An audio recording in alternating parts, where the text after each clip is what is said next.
Bonjour à toutes et à tous et bienvenue dans une petite vidéo pour partager avec vous comment faire une table de sang Montessori avec les moyens du bord. Alors, avec les moyens du bord, mais qui vous demandent quand même un petit peu d'anticipation. Alors déjà, rapidement, le matériel. Pour fabriquer la table, j'ai utilisé tout simplement un calendrier, d'accord, sur lequel j'ai scotché une grande feuille blanche. J'ai tracé un quadrillage de 10 par 10, ok. Moi, j'ai fait les carreaux en fonction de la taille de mes bouchons, parce que moi, j'ai décidé de mettre chaque numéro sur des bouchons. Vous pouvez tout à fait faire le même principe avec des intercalaires, pour que ce soit quand même un peu épais, ou tout autre objet que vous avez sous la main qui peut faire l'affaire. Ça peut être des feuilles Bristol, ça peut être je sais pas quoi. Je vous fais confiance pour laisser cours à votre créativité.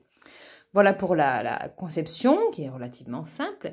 Maintenant, pour l'utilisation, c'est un outil qui est présenté aux alentours de 5 ans. Ça va beaucoup dépendre de l'attrait des enfants. Il faut que l'enfant soit attiré, d'accord? Comme toute activité, en fait, en général, si l'enfant n'est pas attiré, ça ne sert à rien de vous lui présenter. Donc, tout simplement, on lui explique que grâce à ça, on va apprendre à compter jusqu'à 100 et qu'il y a les bouchons qui sont numérotés de 1 à 5. Il va falloir les retrouver et les placer dans l'ordre. Donc, ça demande un grand travail d'observation, de concentration, parce qu'il faut retrouver dans la multitude les bouchons.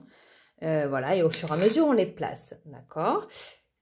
Il y a plusieurs étapes qu'on peut faire selon la facilité de l'enfant. C'est que pour la première utilisation, on peut se contenter, par exemple, d'aller seulement jusqu'à 10, d'accord? Mon 10 est là. J'ai fait, moi, les dizaines dans des bouchons plus gros. Déjà parce que j'avais pas assez de bouchons pour faire tous dans les mêmes et pour permettre à l'enfant d'identifier plus facilement, en fait, les dizaines, d'accord? Donc, on peut mettre aussi que les dizaines. Ce que je fais souvent quand je le fais avec mes enfants de 5 ans et 6 ans, c'est que je leur classe par dizaines. Je regroupe, par exemple, tous les de 10 à 19, enfin de 11 à 19 ensemble. Je regroupe de 20 à 29 ensemble, etc. pour leur permettre quand même de limiter la recherche. Ensuite, ils ont un repère dans la chambre, dans la salle de travail, pour le permettre de se retrouver quand ils n'y arrivent plus. Donc, ils ont une frise tout simplement, de 1 à 100, qui leur permettent de trouver à quel bouchon ils vont devoir chercher par la suite. Oui, on a un peu transformé la chambre en salle de classe, parce qu'on s'est adapté à la situation. Voilà, et en fait, grâce à cette prise, ça leur donne le repère quand même de ce qu'ils doivent aller chercher. Et un enfant peut tout à fait participer à l'activité, même s'il ne reconnaît pas chaque chiffre, d'accord? Ça peut être dans un autre temps qu'on va aborder ça. Donc voilà, j'espère que cette activité vous a plu. Par la suite, c'est un outil qui peut énormément évoluer, c'est-à-dire qu'on peut permettre à l'enfant de compter de 2 en 2, on ne met que les chiffres pairs, d'accord? 2, 4, 6, etc. On peut permettre à l'enfant donc de compter de 2 en 2. Par la suite, quand il abordera les multiplications, c'est un outil qu'on pourra encore utiliser. On mettra, par exemple, que la table de 3. Donc encore 3. On mettra 6.